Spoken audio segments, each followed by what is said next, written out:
Hello sailors, this is a maneuver I use when I'm either single-handed or short-handed leaving the dock.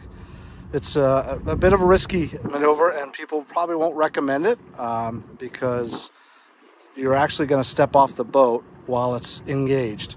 And the reason I feel comfortable doing that is whenever I do this maneuver, I'm engaging the boat in a direction that it's not going to endanger any other boats.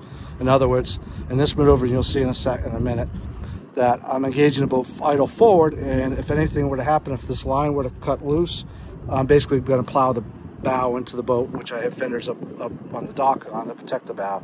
If I was doing it in reverse with the stern in, I would be going reverse and spraying off in a reverse situation.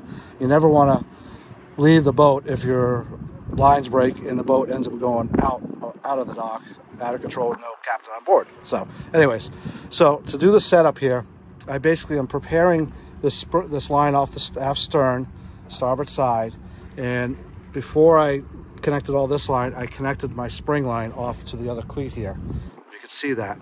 And that allows the boat to stay somewhat close to the dock. And as you can see here, we got a pretty good breeze off the starboard beam there, pushing the boat away from the dock. And when you look at the line here, I've sprung this back here on the back of the horn here. See that?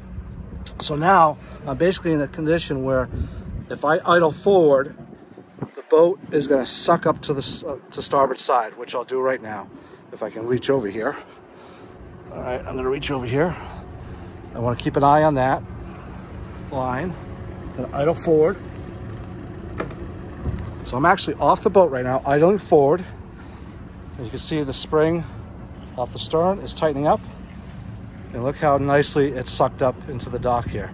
So at this point right now, I can casually and easily go around to all the dock lines, remove them from all the cleats and throw them onto the boat.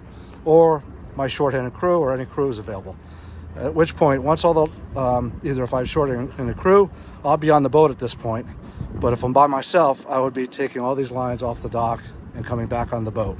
The other thing to note here is the distance between this cleat and the boat, the aft cleat here.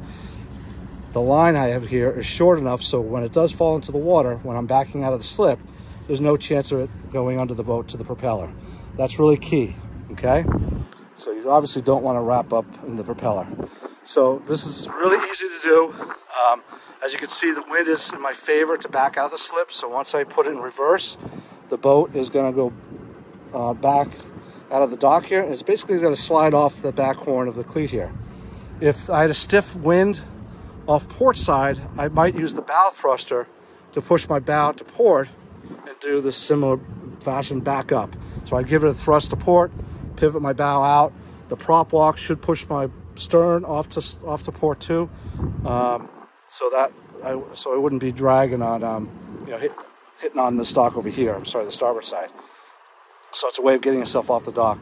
The other thing, if you do have a crew hand, always keep a crew or two loose, walking around the dock of the boat with a fender loose in their hand, being ready to put the fender between the boat and any obstacle, whether it's a dock or another boat. Okay, so that's basically what I would do. I'm not going to practice, I'm not going to actually pull the boat out, but that's the maneuver. You can do this maneuver somewhat when you're coming into the dock, if you can get a line short enough here and lasso the cleat, or have someone get a line, come off the dock, and then walk up here and grab the line from you and connect the line in here. Because once that line's on that horn there, you can simply idle forward, suck the boat up, and then all the lines can go back onto the dock in opposite fashion. All right, that's about it. Let me know if you have questions. Bye.